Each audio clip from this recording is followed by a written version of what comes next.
আসলে কারিগর আমার দুটি সন্তান, আমি সবসময় বলি। একটি সন্তানের নাম বায়োলজিক্যাল সন্তান টিয়া, অমি। আর একজন হলো কারিগর। কারিগর মূলত প্রকাশনা সংস্থা। এরপর একটা করে ভাগ আছে, কারিগর মিউজিক। এখানে একটু আত্মপ্রচার, আমার কথা জিজ্ঞেস করছেন তো, আমাকে একটু সত্যি কথাটা বলতে হবে, এতদিন সত্যি বলিনি। আপনারা বলছেন আপনার যেটা বলবেন, আপনারা চান আমি সত্যিটা বলি। প্রায় 400 জন আছেন যারা কারিগর মিউজিকে, যাদের কিন্তু 90% মানুষ চেনেন না। জলে জঙ্গলে উত্তরবঙ্গের কোনো এক গ্রাম, শিলচরের কোনো এক গ্রাম থেকে ধরে ধরে এনে খুঁজে খুঁজে আমরা কিন্তু রেকর্ড করিয়েছি। আমি প্ল্যাটফর্ম দিতে পারবো বলি না, তবে একটু অবাক হবেন শুনলে, কারিগরে একটি গান গাইবে বলে মঞ্চে 1 লাখ টাকা ঘুষ, এরকম দালালও জুটে গেছিল। হ্যাঁ, যে কারিগরে গান করিয়ে দেব, মানে মঞ্চে গান করবেন 1 লাখ টাকা দেবেন।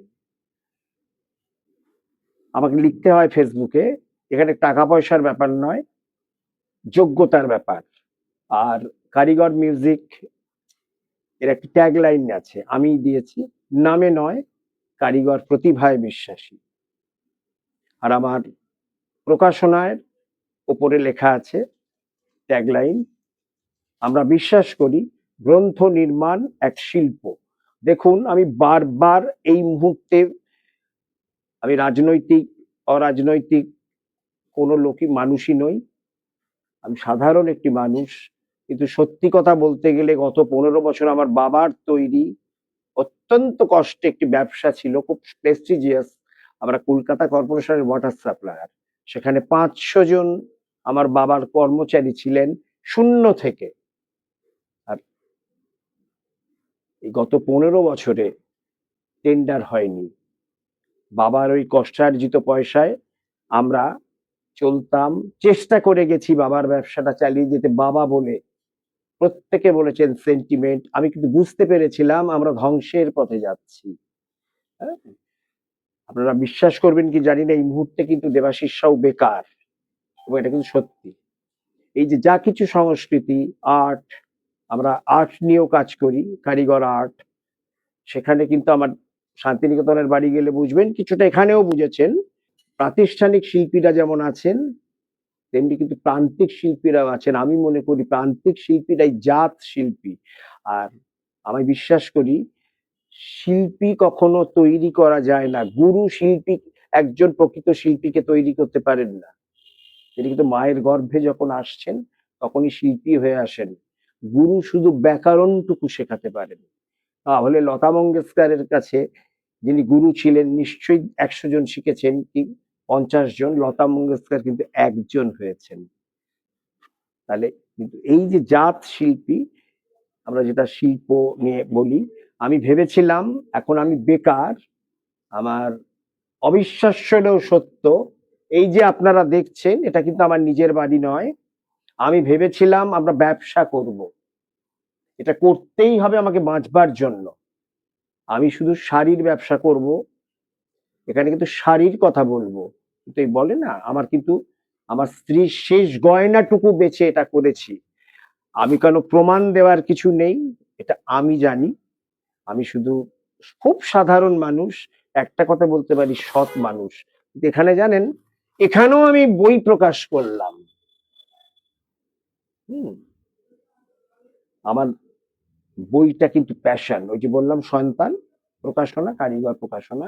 আমি এখানেও দেখুন, আপনারাই দেখেছেন 3টি বই বেরোলো ডক্টর অরবিন্দ চট্টোপাধ্যায়ের, অসাধারণ 3খানি বই, কিন্তু বইয়ের জায়গা আলাদা।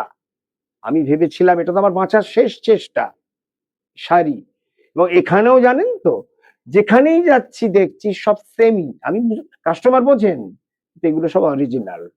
অরিজিনাল সঙ্গে সেমির তফাৎ কাস্টমার বোঝেন, কিন্তু সেমিটাই চাই, মানুষ এখন সস্তায় খোঁজে।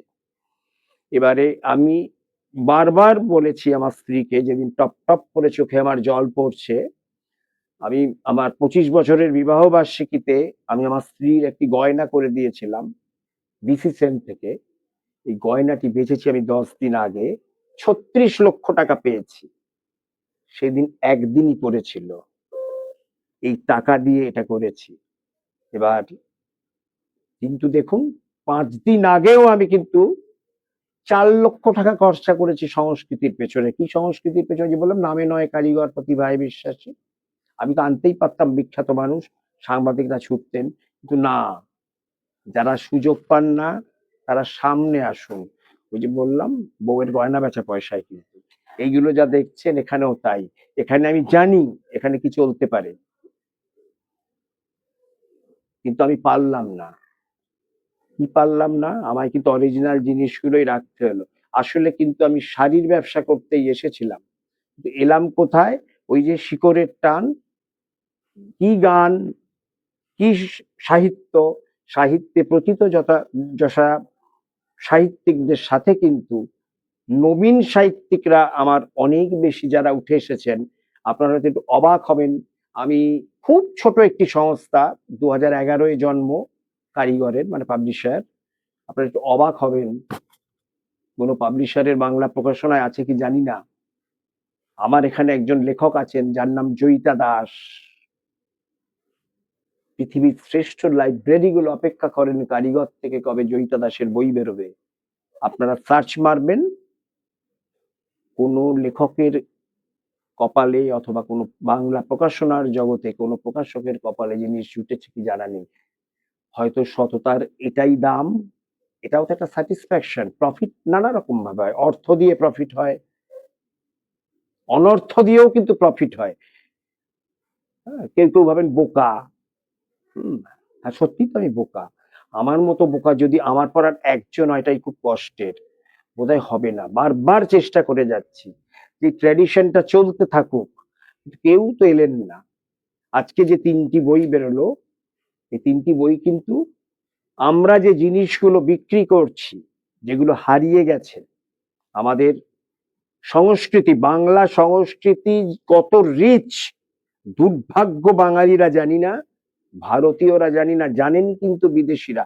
এটাও বেশিরভাগ কিন্তু অরবিন্দ চট্টোপাধ্যায়ের সঙ্গে মিশে আমি দেখেছি। এই যে মাদুর, এই মাদুরের কথা আমরা যেই মাদুর দিয়েছি কেউ বিশ্বাস করছেন না, কিন্তু পোস্ট করেছিলাম যেটা মাদুর, সবাই বলছেন এটা জামদানি শাড়ি। তা কিন্তু নয়। কোনো একটি জেলার কোনো একটি জায়গায় এই কাঠিটি পাওয়া যায়, সেটা অরবিন্দ বাবুর আবিষ্কার। আবিষ্কার নয়, প্রচেষ্টা। হুম, দিনের পর দিন বছরের পর বছর ঘুরে ঘুরে।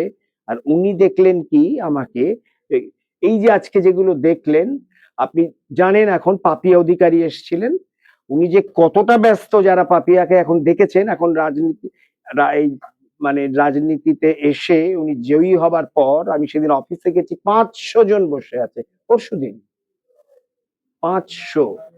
উনি তো আমার সঙ্গে কথাই বলে যাচ্ছেন, কথাই বলে যাচ্ছেন।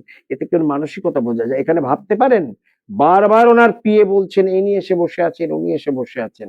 আপনারা সবাই দেখলেন 2.5 ঘন্টা হয়ে গেছে। বরং উল্টোটা হলো, আমি বরং সরে এলাম। এটা বোধহয় লক্ষ্য করেছেন আপনারা, অনেকক্ষণ হয়ে গেছে। কিন্তু কেন এলাম? বন্ধু তো, হম, মানে ওনার তো ওখানে যাওয়াটাও প্রয়োজন। খুব ইমোশনাল মেয়ে তো, সেটা আপনারা বুঝতেও পারলেন, ভীষণ ইমোশনাল।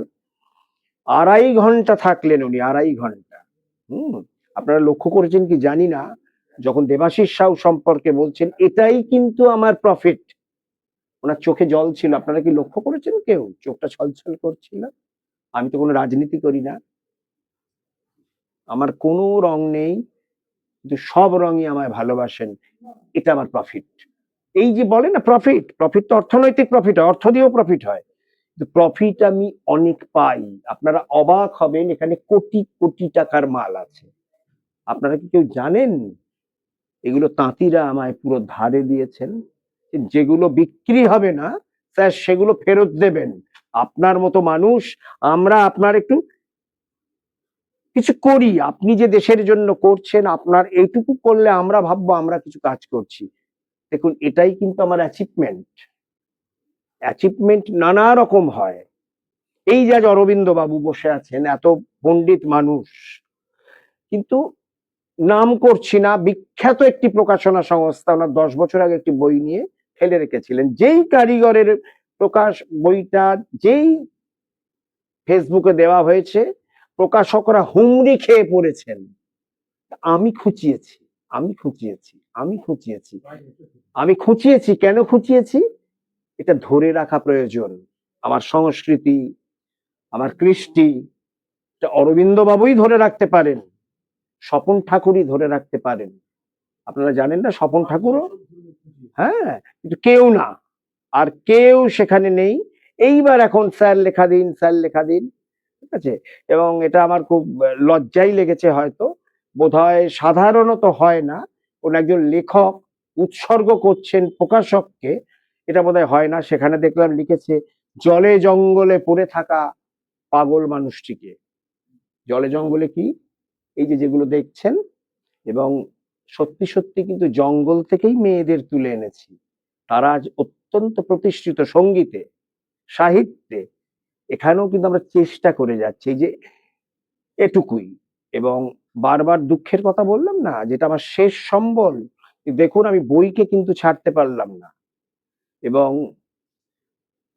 ছাড়তে পারলাম না বলেই পাপিয়ারা কিন্তু এত ব্যস্ত হয়েও, কি তৃণমূল, কি বিজেপি, কি সিপিএম, আমার কাছে কিন্তু কেউ নেই। যখন স্টুডিও ওপেনিং হচ্ছে, অসীম দাশগুপ্তের সপরিবারে ছিলেন, তখন তার বামফ্রন্ট নেই, কারণ আমার কিছু রাজনীতির থেকে নেওয়ার নেই, আমি নেব না। এবং আমি ভালোবাসাটাও পাই। এটা কি প্রফিট নয়? এই প্রফিট কজনে পান?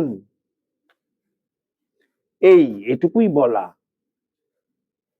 আর কি বলবো।